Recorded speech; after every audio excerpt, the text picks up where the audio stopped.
Mark Halperin said much the same thing last night. He's co-host of Two Way, longtime ABC News political director. His Substack is called The Wide World of News, which he covers better than just about anybody. Author of Game Change and Double Down.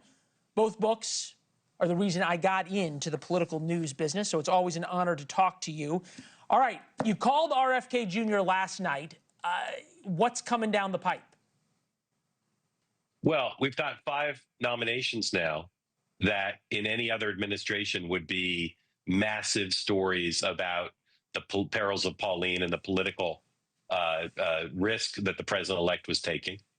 I have great sources who say all 5 will be confirmed. And I have sources who say Donald Trump is about to destroy his presidency before it begins. It is impossible to cover Donald Trump like a normal president-elect. As you pointed out, and thank you for the nice introduction, this is not someone you can judge by the normal standards of will he survive or not. I think that Matt Gaetz may be the weak link of the 5, but all 5 of them have questions about whether they are the right people. And although George Will is right that Washington is kind of a fantasy land, the Senate, Republican-controlled, come the fall, come the January, is going to decide this.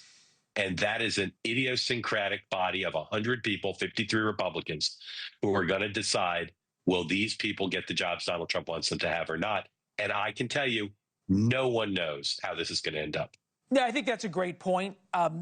Just to explain to people at home, and I think you and I probably understand this, I'm not sure everybody does, that Matt Gaetz, certainly, and Pete Hegseth to a lesser extent, are special not because they are going to burn this establishment down any more or any less, but because to those 100 people in the Senate, Matt Gaetz is sort of personally offensive by his character. To a certain extent, Pete Hegseth is as well. But if we zoom out, and I think one of the things you did before the election was head out through Pennsylvania, the other swing states. I did as well. There's a Rorschach test, right, to all of these. If you see RFK Jr. as the guy with the bear who killed the bear who's an anti-vaxxer, or you see him as a health crusader. Hegseth is either sort of this Fox News weekend lightweight, or he's a former soldier who served in combat, who's willing to talk about what's wrong with the Pentagon in ways that nobody else will.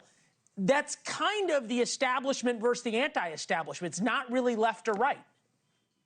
Leland, the way you just said it was so good. I hope somebody clips that off and puts it on social. It's exactly right. They contain multitudes, right? And that's true also of Tulsi Gabbard. It's true of Governor Noem, nominated at Homeland Security. And I think you're going to see a lot of talk about ideology. But to paraphrase the quote Michael Dukakis used when he became the Democratic nominee in 1988, it's about competence too, right? It's not just about ideology.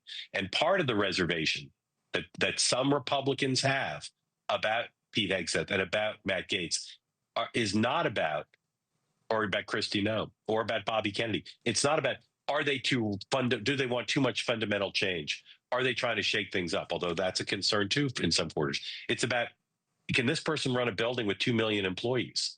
Can this person run a building with hundreds of thousands of employees? Yeah, there is a difference, and I think you pointed this out, right, between slash and burn and crash and burn. And we may not really know, I think is what you're saying, which course Donald Trump is on right now until when? The middle of January, the end of January? Well, look, nominations, as you know, can die at many steps along the way. They can be withdrawn before there's any courtesy calls or an FBI background check. They can be withdrawn on the eve of a hearing, at a hearing. They can be voted down in committee. They can be voted down on the floor. These people have a lot of toll booths to go through. Donald Trump will not care if there's an embarrassing piece about one of them in the Washington Post. He will not withdraw his support. If they want to fight all the way through, it's going to go on John Thune. The new Senate Majority Leader, in an interview tonight on what we used to call another network, seemed kind of wishy-washy, ambivalent, opaque about it. He seemed open to recess appointments, although I don't think that's going to happen. That's a procedural thing that I think will not actually be in play here. But but he knows that a lot of his members have concerns, particularly about Matt Gaetz, but they do also about Bobby Kennedy. Thanks for watching. Go to joinnn.com to find NewsNation on your television provider. And don't forget to click the red subscribe button below to get more of NewsNation's fact-driven, unbiased coverage.